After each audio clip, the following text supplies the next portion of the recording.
नमस्कार, जय हिंद, जय भारत। कैसे हैं आप लोग? क्या हाल चाल है?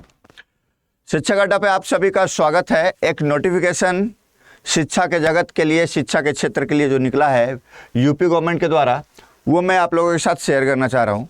एक्चुअली में अगर शिक्षित समाज बनाना है, पूरी तरह से शिक्षित अपना देश बनाना है, तो जड़ से काम करना चालू होगा।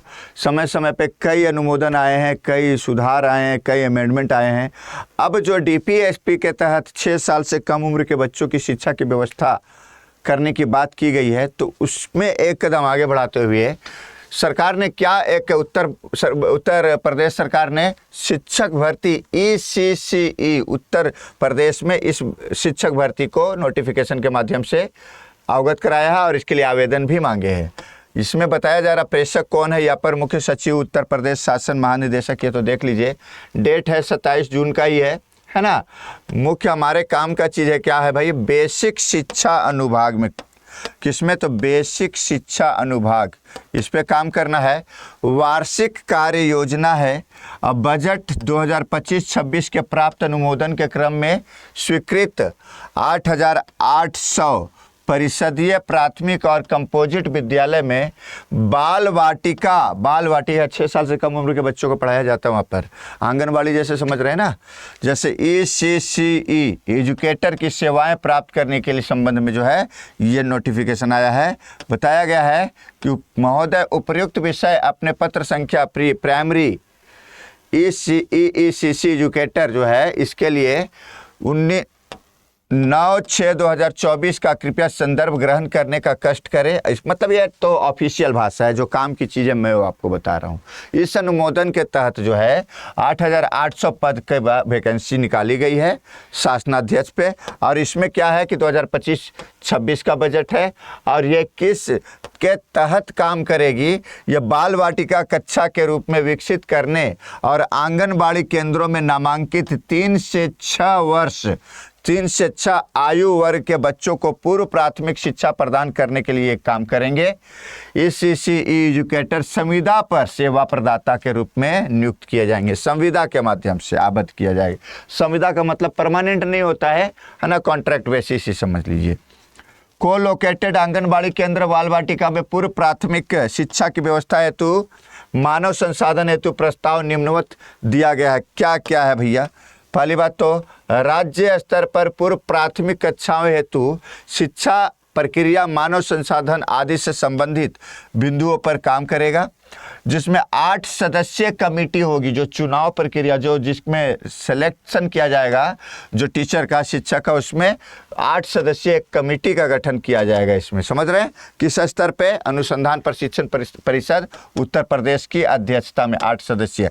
अच्छा, एक चीज़ ये भी ध्यान रखना है इसमें कि कौन कौन रहेगा इसमें।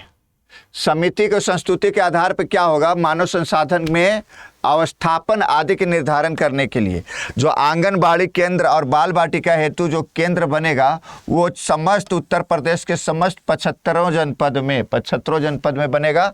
8,800 विद्यालय के परिसर में, एक तरह से परिसर में अवस्थित आंगनबाड़ी केंद्र जो होगा, और उसके लिए एक ECC एजुकेटर संविदा पर, प्रत्येक के लिए एक ECC संविदा एजुकेटर पर जो है दिया जाएगा, और उसको 10,313 रुपया प्रति माह मानदेय भी दिया जाएगा, और 11 महीने के लिए अधिकतम। इस चीज़ को ध्यान में रखिएगा, ये परमानेंट नौकरी नहीं है, 11 महीने की संविदा है, ठीक है। लेकिन बाद में इसको बढ़ाते बढ़ाते कोई भी योजना चालू होती है तो जल्दी बंद नहीं होती है, खासकर इस तरह की योजना है ना, तो वो कंटिन्यू करते करते एक समय सब आंदोलन हड़ताल करके परमानेंट हो जाते हैं।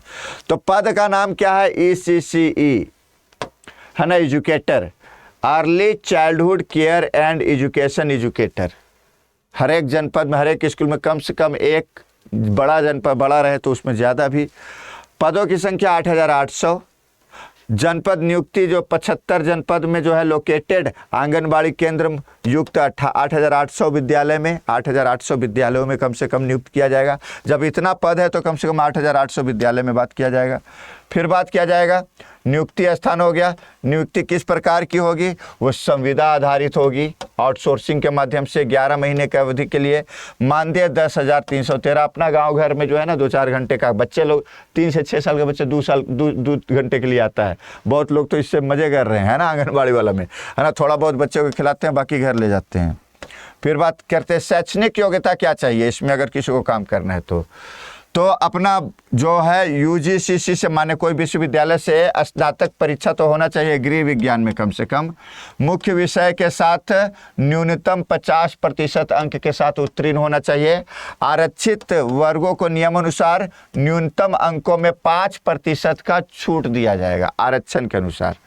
या नर्सरी अध्यापक शिक्षा और एनटीटी सीटीटी नर्सरी डीपीएसई का कम से कम 2 वर्ष की अवधि का डिप्लोमा या समकक्ष योग्यता जो कि राष्ट्रीय अध्यापक शिक्षा परिषद से मान्य होगा। फिर आवेदनकर्ता को अधिकतम 1 जुलाई 2024 तक 40 वर्ष का होना चाहिए, उससे ज़्यादा नहीं होना चाहिए। ये जो है बेसिक रिक्वायरमेंट है। और इसका काम क्या होगा? 3 से 6 वर्ष के बच्चों को औपचारिक शिक्षा हेतु तैयार करेगा कि आगे की शिक्षा के लिए वो ठीक ठाक तैयार हो जाए। फिर 3 से 6 वर्ष के बच्चों के लिए भौतिक, मानसिक, सामाजिक, संवेगात्मक, अकादमिक और विकास के लिए वातावरण तैयार करेगी।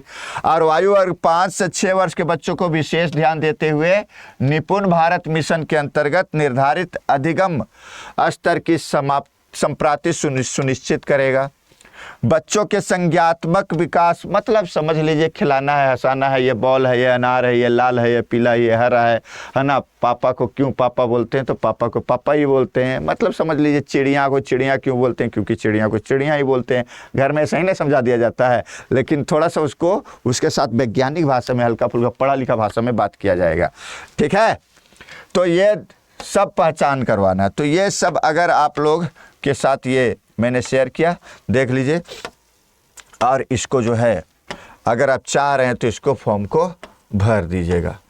ठीक है, चयन प्रक्रिया क्या है? चयन प्रक्रिया जो है, चयन प्रक्रिया जानिए।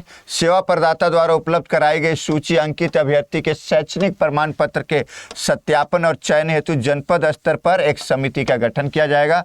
उसमें 8 सदस्य जो होंगे, कौन कौन होंगे? बहुत सारे लोग। एक अध्यक्ष होगा, जिलाधिकारी द्वारा नामित मुख्य विकास अधिकारी, अपर जिलाधिकारी एक अध्यक्ष, और सदस्य प्राचार्य, जिला शिक्षा एवं प्रशिक्षण संस्थान जनपद का, जिला बेसिक शिक्षा अधिकारी, जिला कार्यक्रम जिलाधिकारी नामित के द्वारा नामित 2 अन्य सदस्य, ये सब रहेंगे। उक्त समिति द्वारा सेवा प्रदाता उपलब्ध कराई गई अभ्यर्थियों की सूची में अंकित अभ्यर्थियों की शैक्षणिक योग्यता संबंधी प्रमाण पत्र और मूल अभिलेख को मिलान करते हुए सत्यापन करेगा। ठीक है, उसके बाद लिस्ट, मेरिट लिस्ट तैयार किया जाएगा। सीधे सीधे काउंसलिंग होगा। यदि 2 या 2 से अधिक अभ्यर्थी की परीक्षा में प्राप्तांक योग का औसत समान होगा तो अधिक उम्र वालों को वरीयता दिया जाएगा। ठीक है, तो मेरिट पे बनेगा, कोई इधर एग्जाम नहीं होगा, आपको केवल अप्लाई करना है और होना होगा तो हो जाएगा, कुछ कर नहीं सकते हैं आप। सारा अपना केवल क्या कीजिए, डॉक्यूमेंट दे दीजिए। समझ रहे? तो इस समिति तो ये बस अपने अपने जनपद में, उत्तर प्रदेश में आप कर सकते हैं। तो करिए, बच्चों का विकास कीजिएगा। वही बच्चे कल बड़े बच्चे बनेंगे, बड़े बच्चे फिर राष्ट्र के युवा बनेंगे, बड़े अच्छे सिटीजन बनेंगे और देश का भी विकास करेंगे। बहुत बहुत धन्यवाद आप सभी का। Thank you very much. हर दिन दोपहर में अगर शिक्षक अड्डा पे क्लास चलती है, दोपहर में 1 से 2 बिहार शिक्षक अड्डा पे GK GS TRE PGT TGT, उसमें जीके जीएस की क्लास में लेता हूँ, वहाँ ज्वाइन कीजिए और कंपटीशन के लिए अपने आप को तैयार कीजिए। धन्यवाद।